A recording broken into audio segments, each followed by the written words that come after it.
Hello everyone and welcome back to my channel. Today I am sharing my first experience with gouache with you today, and I'm sharing my top 5 tips for learning gouache that I learned using it the first time today. So I have always really been interested in using gouache. It's always intrigued me because it's so similar to watercolor and acrylic. I really wanted to try it out.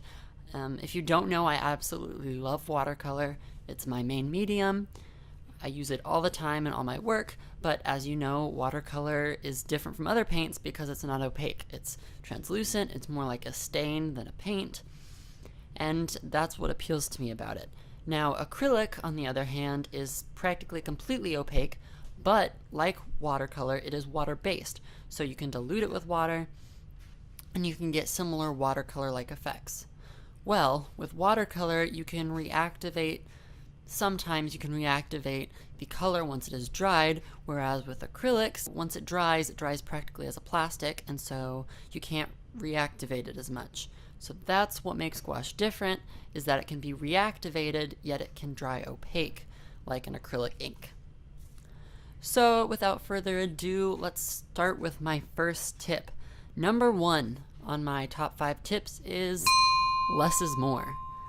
When I was starting this piece, I mixed a lot of the actual paint to get the mixture that I wanted to paint the surface of the paper.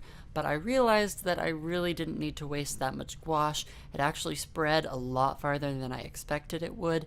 So make sure, depending on your product, that you don't use too much gouache, because unlike watercolor, a single tube might not be able to last you for your whole life. So you kind of want to be a little more stingier with how much you mix. So less is more. It really does spread a long way. Tip number 2 on my gouache tip list is more water equals more streaks. This is kind of similar to watercolor. If you use a lot of water, the pigment will pool around your brush strokes, which is common in watercolor. It's a little bit easier to correct with watercolor because it's translucent and not opaque. It stands out more since the paint is opaque. So you're going to want to make sure that you are trying your best to achieve a flat wash, because it is really easy to see streaks. So when I mixed the background, I barely added any water, and I couldn't tell any streaks after it had dried at all. Now with the fur, I mixed a pretty watery mixture, so it did turn out pretty streaky, which doesn't look awful because it is painting fur, but you don't always want that look, so just keep in mind, more water, more streaks. Tip number 3 is what makes it different from watercolor and acrylic. So it is opaque like acrylic ink, yet it can be reactivated, and this can be reactivated very easily. So a lot of videos that I watched of people using gouache say that you can paint dark to light, you can paint light to dark, any which way, because it's opaque like acrylic ink. But it's also really water soluble like watercolor, so you can use it both ways.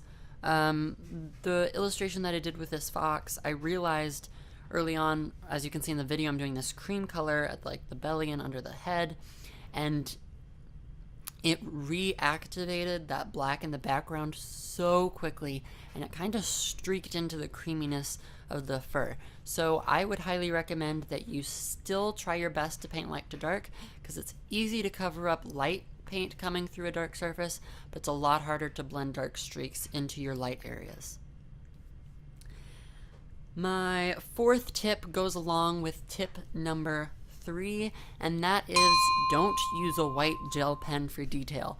You don't see it in this video, but I do go back in after I finished recording, and I added a ton of stars in the background, and like shooting stars and things like that, just to give it more detail. It was an awful choice. If you're going to add detail like you would with a white gel pen, use the white gouache, because a white gel pen reactivates the paint more than you think it would. After about 2 stars in, the tip of my gel pen turned black, and I had to scratch it out, but I had to keep going because I had already started in with the gel pen, and I wasn't going to go back to my room and get more gouache and do all the stars like that.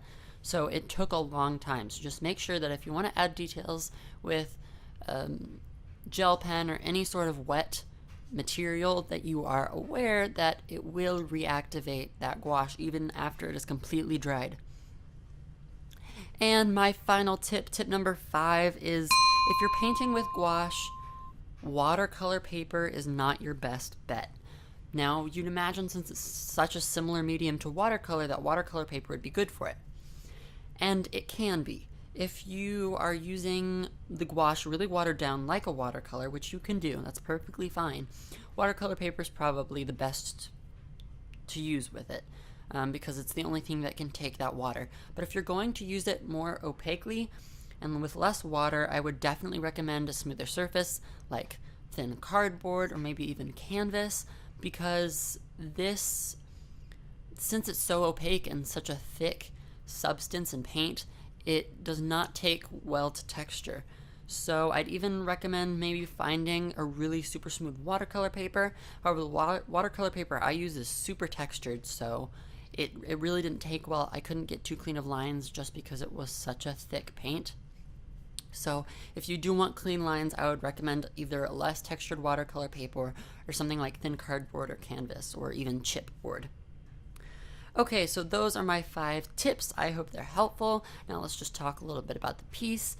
I was kind of in a creative rut the other day. I didn't know what to draw or what to paint, but I needed to get a video out for Friday because that's my uploading schedule. So I decided to draw an animal because I've really never done that before.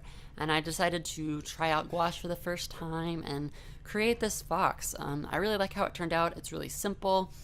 I find when I create and paint animals, I do the shading really simply. But I think the piece really is cohesive and I really like the way it turned out. So that's about it for the video. I hope you guys enjoyed, and I hope my tips were helpful to you. I hope that you can go try gouache with maybe a little bit more info in your arsenal. Make sure to leave a like if you enjoyed this video and comment in the comment section below if you have any ideas for future videos or if you just want to chat. And don't forget to hit that subscribe button and hit the notification bell so that you never miss a future video. I'll see you guys next time. Bye.